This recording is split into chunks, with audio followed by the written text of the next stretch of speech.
Good morning, good afternoon, good evening, ladies and gentlemen. Welcome to another edition of GNN. Today is February 19th, 2025, and we have another banner night on our hands here. But before we get into the details of our brand new mobile suit, let's go over some news.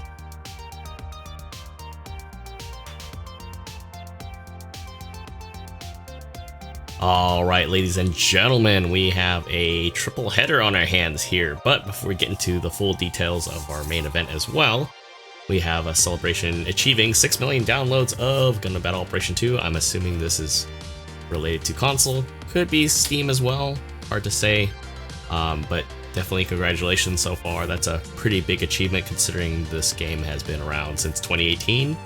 And it looks like the 6 million download celebration is already underway, starting with today. So if you're logging in today for GBO2 console, which I think that answered my question right there, this was stated in the development newsletter, which I'll include the link to that as well. But we get a certain number of mobile suits: the Silver Bullet, the Chobam Armor Alex, the Moon Gundam Zaku 4 support unit, Full Armor Striker Custom, and the enhanced Double Zeta Gundam, 600k DP, 300 recycle tickets, 200 3-star mechanic tickets, and 200 4-star mechanic tickets. So really cool stuff to kick off already. And just as a PSA for those of you that are new, make sure you have all your tuning spots unlocked, especially if you already started tuning any of those suits that were just named. What that does, it gives you a lot more points to add into those enhancement unlocks there. So if it's locked off, you're just gonna get recycled tickets. So definitely make sure that's done already, because that will help you out in the long run, especially if it's a suit that you really enjoy. On top of that, later down the road, oh sorry, I kind of jumped the gun there, we do have a daily free supply drop. Well, basically us pilots players will obtain 21 in maximum 2 or above mobile suits from the latest lineup. So this is going to go on for, looks like, 21 days, jumping into March as well. And starting on March 5th, 2025, we will be getting a special step-up supply drop with a fabulous bonus. One player will obtain one random handpicked mobile suit as a 10 consecutive supply drop bonus. It looks like this is probably going to be a special separate banner that they'll have. Yeah, this is a separate one. So you could get the heavy weapons system new Gundam, which is a 700 support, the cannon Gian, it's a Jigen that's set up as a gun cannon, we all know that, Gundam EX, the Overon, and the Zaku 3 Saikumu type as part of that on March 5th. So that'll be pretty interesting.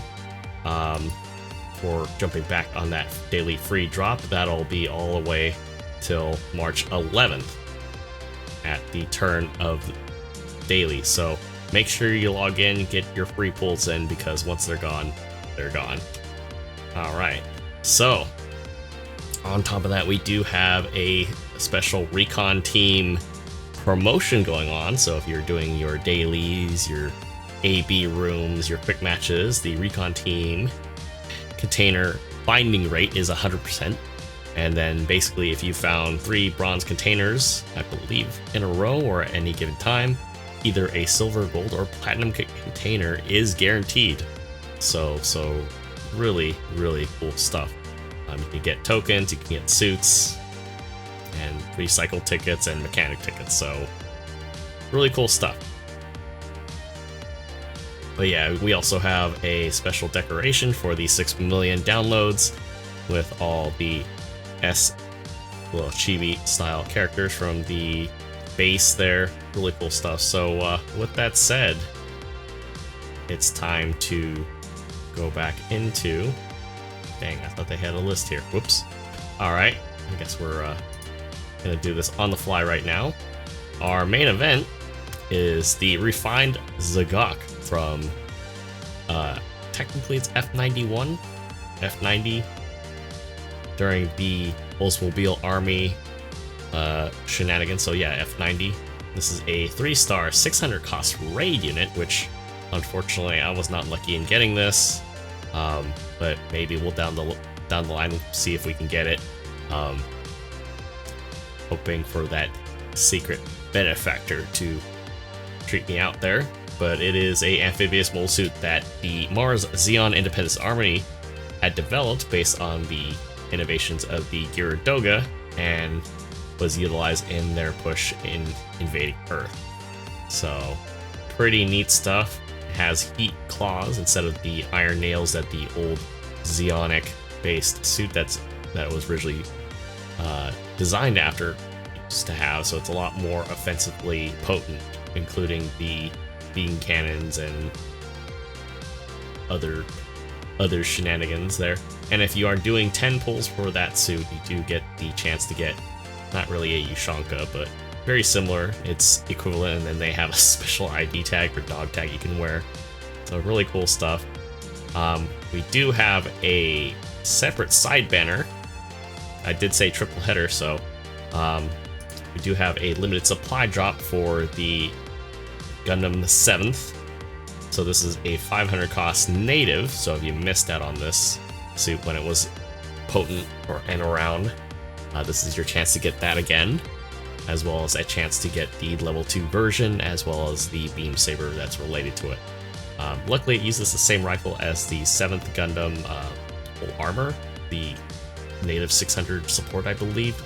Somebody's going to correct me on this in comments, let me know, but I'm pretty sure that's what it is, and so it'll be really cool. It's going to be really cool if you already have the weapons once you get this to drop. This is pretty potent. I wouldn't say it's better than perfect at all, it's just something different, but both suits have pretty strong melees, different move styles, and I know some of you guys love the grandpa style of things, and this is one of those suits that kind of scratches that itch, so really cool things. On top of that, we have another 4-step guaranteed for each step of the Jagdoga sleeves type from Gundam Unicorn. This is a 550 native, and just seeing that, it being a 550 general of all things, I wonder if this is going to be a counter to the Psychomu test type. Hard to tell, but luckily we did get that really quick. This is, as I mentioned before, a 550 cost suit operated by Neo Zeon, and this is actually the same unit based on the Quest Doga after it got damaged. So this is basically repaired, so that's why it has that sort of mismatched shoulders. It only has 2 funnels, and it was basically, and it's a usable suit both in ground and space too, so it's really nice to have as well. So with that said, let's get into the nitty-gritty of one of the banner suits that I have.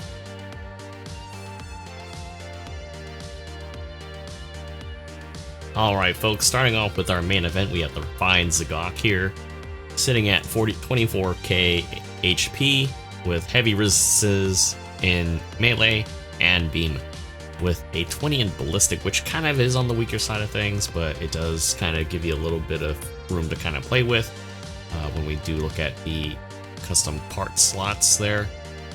It is a melee suit, so it's no surprise that the leanings in terms of firepower is in that direction, with a walking speed of 125, boost of 210, pretty decent thruster gauge of 70, and a really good turning speed of 75.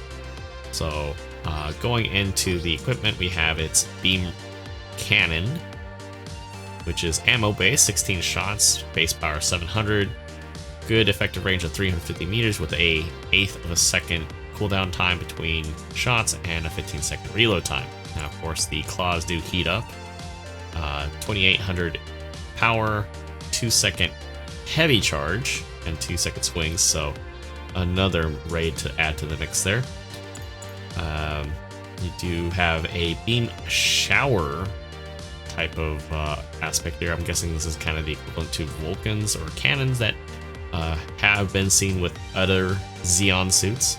Base power 300, 45% heat rate, effective 200 meters. It looks like it's just a double beam hit there, like I thought it was Vulcan's, but the heat rate's too high, so yeah, it's probably going to be like a 2-shot burst type of deal. 4 seconds cooldown time, 20-second overheat with a 1-second focus. Yeah, beams are fired for the 2 chested mounted launchers. Normal fall does not suppress. Wet beams fire in a barrage. Suppressive beams are fired simultaneously during focused fire. So very interesting to see how that's going to play out. We do have anti-ship, anti-air missiles. Very synonymous with the regular Z'Gok there. 350 base power, 12 shots, 350 meters, 10-second reload time. So I feel like that's going to be your go-to.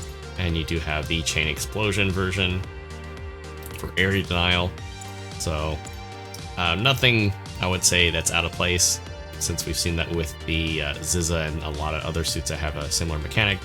But this one has base power 350, 8 shots, 300 meters effective range, 2-second cooldown time, and a 12-second reload time.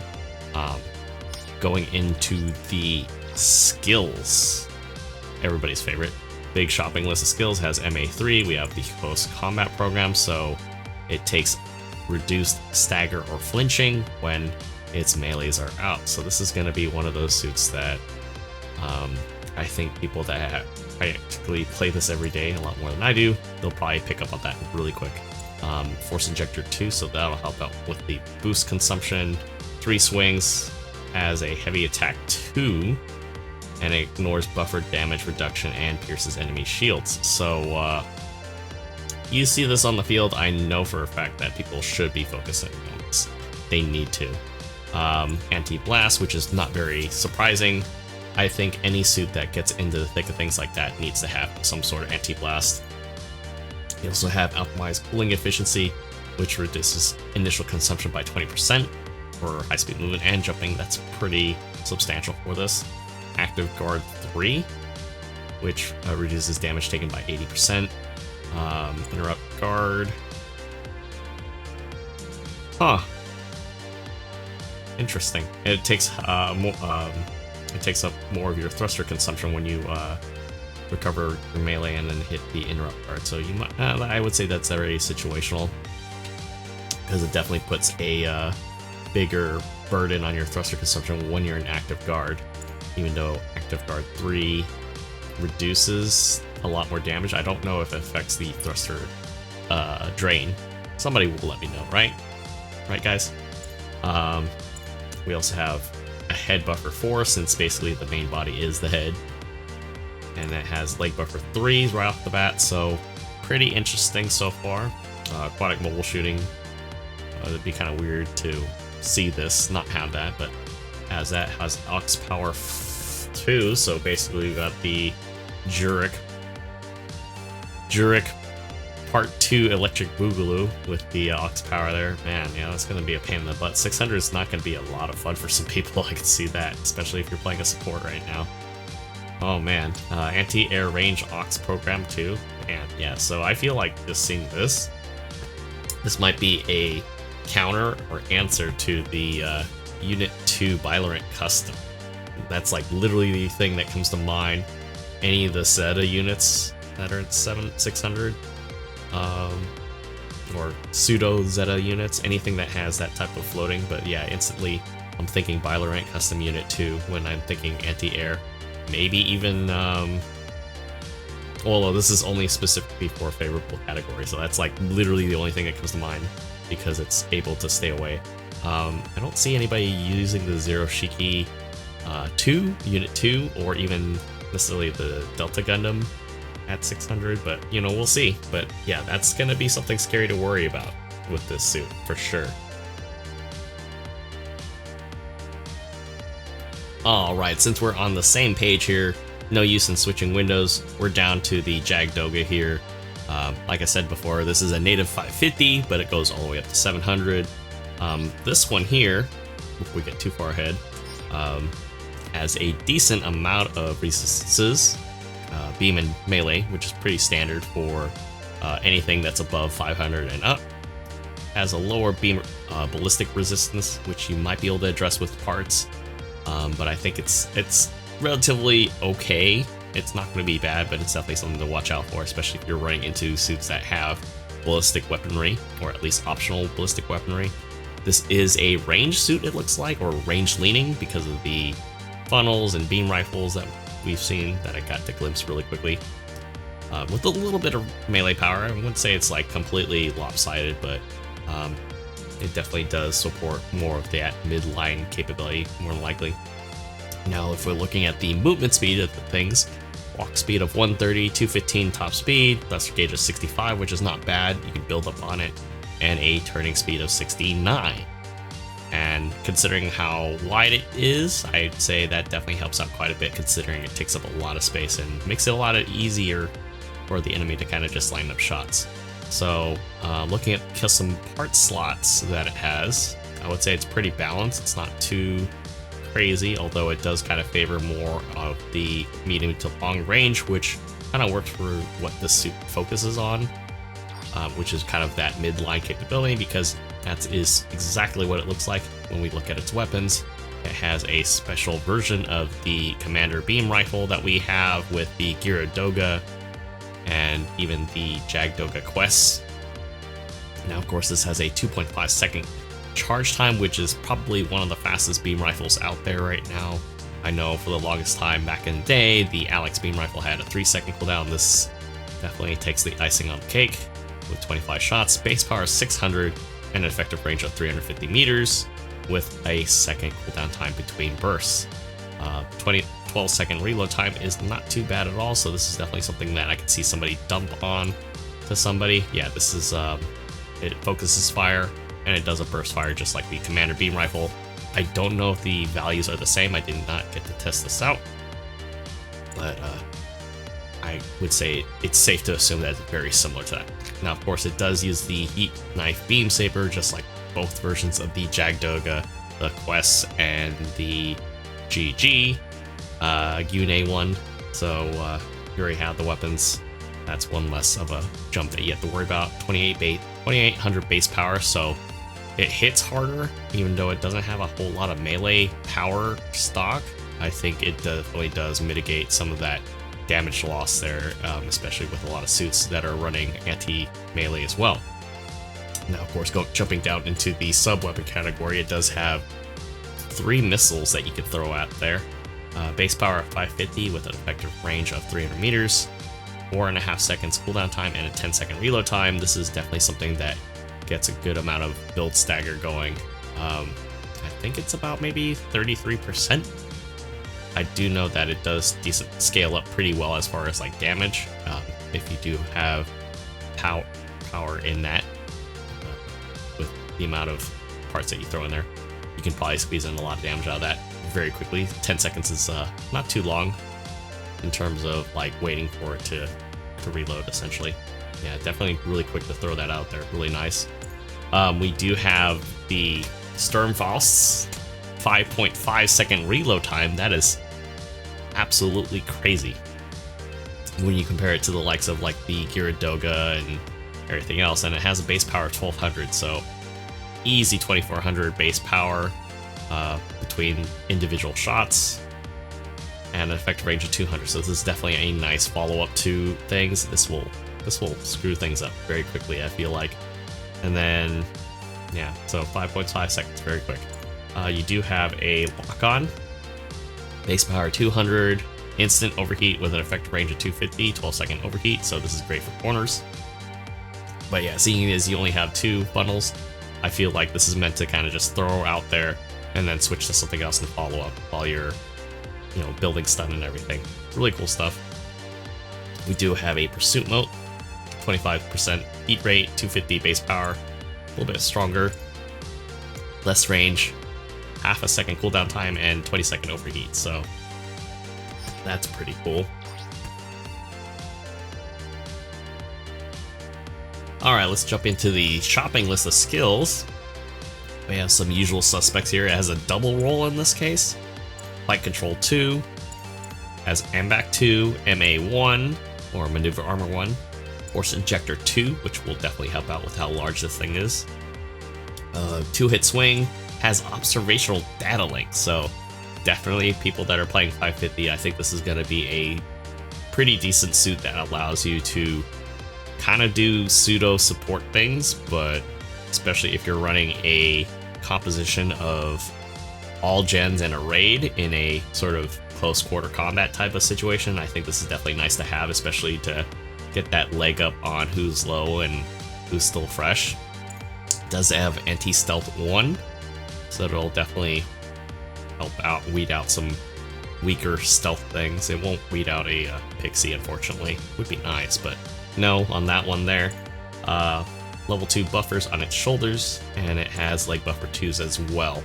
So that'll be interesting to see how it performs, but I am in very, very much a confident state that might be a decent counter. I don't know if it'll be an outright counter to the Psychomu test type Doga, or even like perfect at 550. But I can say that having one of these in conjunction with any of those two alongside in a team, you're going to be tearing things up for sure, considering the amount of midline capability this suit probably has, in addition to like just the amount of bulk. Like, it's more than like some of the other suits that are at 550, I feel like, but yeah, very, very interesting.